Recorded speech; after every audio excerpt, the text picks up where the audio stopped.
We moved back from Fort Worth. We'd been living in Fort Worth. My mother moved back home in the Woodland community. Her father and mother was James and Lula Foreman. James Foreman was a pretty prominent farmer in the Woodland community. He mainly raised hogs. That was his forte. He showed them all over the state at all the major stock shows, won ribbons. We had one school, the Woodland School.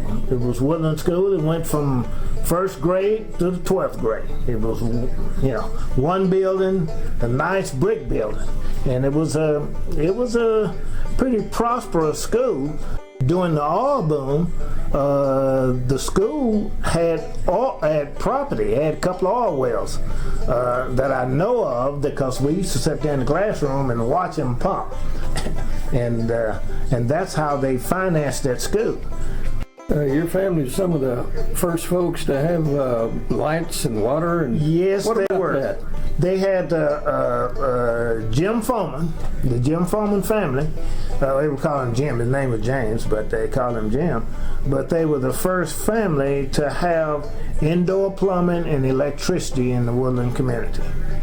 And it was a big deal. As a matter of fact, everybody in the state made a big deal about it because A&M University came up and took pictures and everything else of the house with the electricity and the indoor plumbing.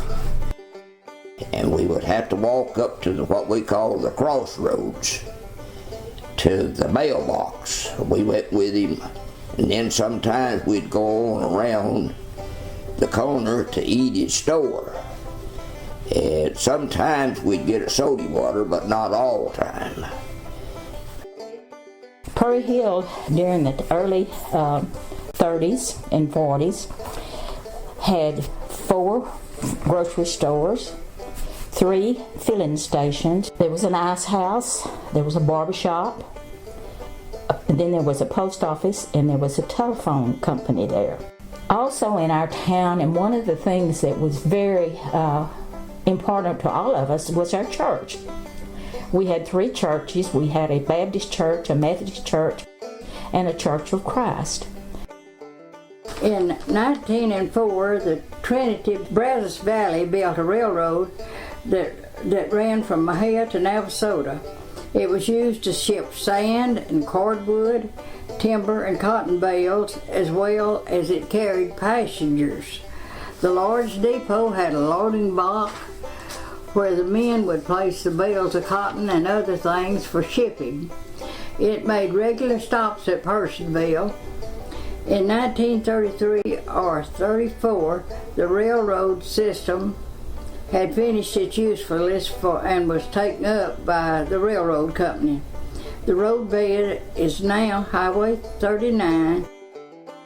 There's about 3 different stories about how Odds got its name. The one that I was told was that when they started to open the post office, they had to send in some suggested names. They sent in 3 names, and there was already a post office in Texas by those names. So they sent another list, and either at the top or the bottom, somebody wrote odds and ends. That wasn't even a suggested name, but the name came back as Odds. And in Point Enterprise community, we have 2 grocery stores, a church, an auditorium, and in 1946 we had a club building built. When I went to school at Point Enterprise, there was a 3-room school. There was as Raleigh and a women's organization. They got together, and Lodell mentioned earlier this big pressure cookers and all they used for canning. They had an organization, and I can't remember exactly what that was, but that's how they managed moving that all around the community on a need basis. That was called home demonstration. There you go. Home demonstration. And that was the women in the community that did canning and all of that. In the early 50s, we already had a producing orchard, and by the time I got to high school, we had 6,000 trees. We had a running peach orchard, and I worked, buddy. My brother Edmund, who is closest to me, was the only one at home. The others had already grown and left. He and I worked all the time. I was driving the tractor for Daddy to spray the trees when I was 9 years old, driving the truck out to the orchard when I was 11, working at the fruit stand on the highway by the time I was 13. And I'm not talking a little bit of the time, I'm talking 6 days a week, 12 hours a day. So I just grew up in the peach orchard. And probably at one time in the peak of production, there were probably close to, I would estimate 100,000 trees in Limestone and Freestone County at one time.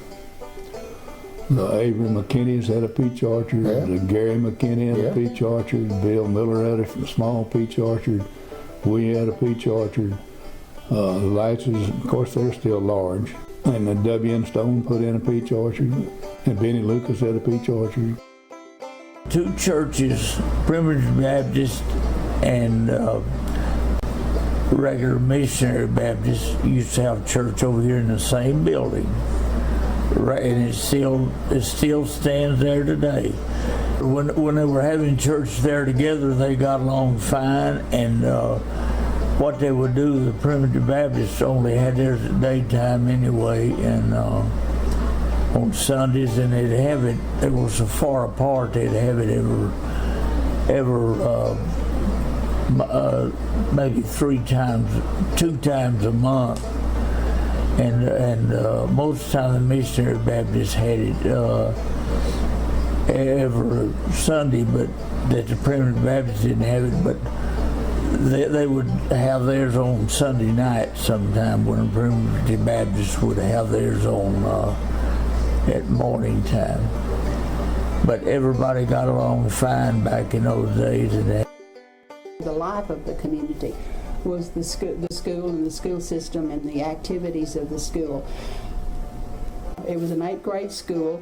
There was probably fewer than 100 kids total, and that was 8 grades.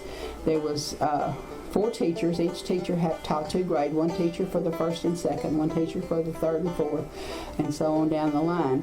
The school system had the total support of all the community, and the parents were, whatever the school did, the parents were there in force.